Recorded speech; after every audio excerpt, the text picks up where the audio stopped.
हाय बच्चों। मैं आपकी स्मृति मैम आज आपको चैप्टर 1 सरिता पढ़ाने जा रही हूँ।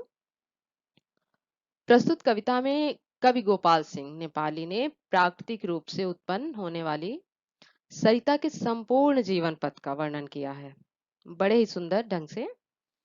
तो आइए पढ़ें, इसके बारे में जानते हैं कि सरिता यानी कि नदी कलरव करती हुई किस तरह आगे बढ़ती है, उसकी सुंदरता का वर्णन देते हैं।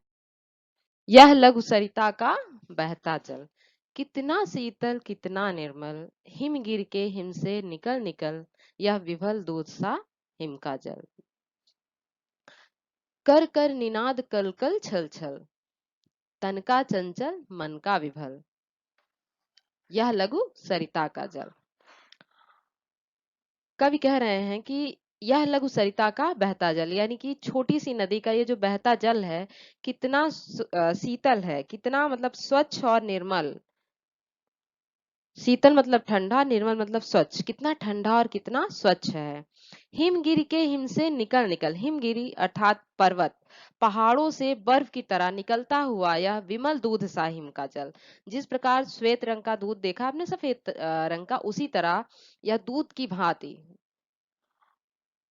बर्फ के जल के समान। कल कर कर निनाद कल कल छल छल, यानी कि कलकर और छल छल की निनाद मतलब ध्वनि करता हुआ। तन का चंचल मन का विभल, विभल मतलब मन का व्याकुल, चंचल, तन से चंचल है यानी अपनी चंचलता को बनाए। जैसे एक छोटा बच्चा देखा आपने, मन से इतना चंचल होता है, सॉरी तन से इतना चंचल होता है कि आप कुछ भी करिए लेकिन वो अपनी चंचलता को नहीं छोड़ता है, कुछ ना कुछ शैतानियां करता रहता है। उसी प्रकार यह सरिता का जल भी है, तन का चंचल यानी कि हमेशा चलते हुए, मन से व्याकुल, यह लघु सरिता का जल, यह छोटी सी नदी का जो बहता हुआ जल है। ऊंचे शिखरों से उतर उतर, गिर गिर गिर की चट्टानों पर, कंकड़ कंकड़ पैदल चलकर, दिन भर रजनी भर जीवन भर, धोता वसुधा का अंतःस्थल, यह लघु सरिता का बहता जल। अर्थात ऊंचे शिखरों से उतर उतर, ऊंचे शिखर यानी कि ऊंची ऊंची चोटियों से यह उतरता हुआ, गिर गिर गिर की चट्टानों पर, यानी कि गिर मतलब पर्वत की जो चट्टान है उस पे गिरता हुआ, कंकड़ कंकड़ पैदल चलकर, कई तरह के कंकड़ पथरीले रास्तों से होता हुआ पैदल चलता हुआ, दिन भर रात भर पूरे जीवन भर, यह धरती के वसुधा, वसुधा मतलब धरती के हृदय को धोता रहता है, यह जो छोटी नदी का जल है। हिम के पत्थर वे पिघल पिघल, बन गए धरा का वारी विमल, सुख पाता जिससे पथिक विकल, पी पी कर अंजनी भर मृदुल जल।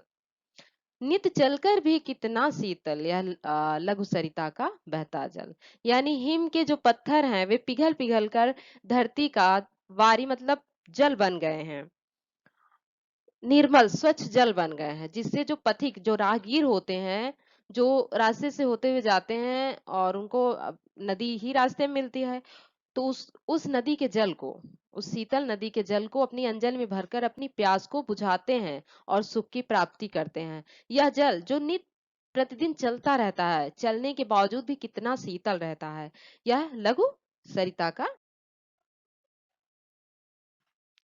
कितना कोमल कितना वत्सल, रे जननी का वह अंतःस्थल, जिसका यह शीतल करुणा जल बहता रहता युग युग अविरल, गंगा यमुना सरयू निर्मल, यह लघु सरिता का बहता जल। अर्थात कितना कोमल और कितना वत्सल यानी कि बचपन से भरा हुआ, जो कि जननी यानी माता के हृदय से निकला, यह शीतल करुणा जल बहता रहता युग युग अविरल, यानी कि युगों युगों तक बिना रुके निरंतर चलता रहता है।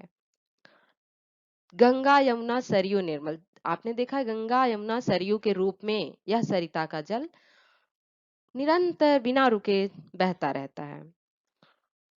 तो इस कविता के रचयिता हैं गोपाल सिंह नेपाली जी, जिन्होंने एक लघु सरिता को इतने अच्छे तरीके से व्याख्यान किया है, उसकी निर्मलता, उसके निरंतर चलते रहने आदि को।